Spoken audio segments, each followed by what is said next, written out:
బడాయికి పోయిన దూడ. ఒక రైతు దగ్గర ఒక ఎద్దు ఒక దూడ ఉండేవి.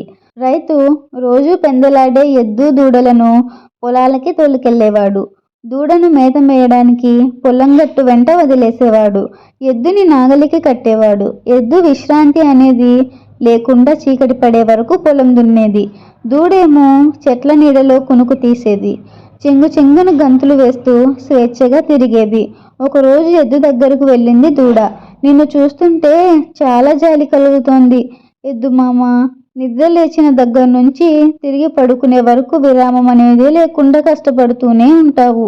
ఎంతటి బానిస జీవితం గడుపుతున్నావు. నన్ను చూడు, ఎంత స్వేచ్ఛగా ఉల్లాసంగా జీవితం గడుపుతున్నాను. నీ స్థితి పట్ల నాకు చాలా బాధ కలుగుతోంది అని అంది. ఎద్దు ఆ మాటలు వినిపించుకోనట్టు తన పని తాను చేసుకుపోయింది. పొగరెక్కిన దూడ వదిలేస్తేగా ఎద్దుకు అడ్డం పడి తన జీవితంలోని సుఖం గురించి చెప్పసాగింది. చీకటి పడే సమయానికి సుందరయ్య వచ్చి ఎద్దు కాడి విప్పి గడ్డి మేయడానికి వదిలేశాడు. కొద్దిసేపటి తర్వాత దూడ మెడలో వేప మండలు కట్టి పలుపు తాడు బిగించాడు. సుందరయ్య గ్రామ దేవతలకు మొక్కుకున్న మొక్కు ప్రకారం ఆ సాయంత్రం దూడను బలి ఇవ్వటానికి దాన్ని లాక్కుపోసాగాడు.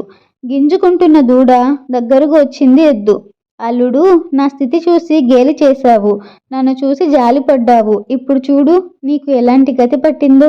యజమాని ఈ పని కోసమే నేనింత స్వేచ్ఛగా తిరగనిచ్చి బాగా బలిసేలా చేశాడు.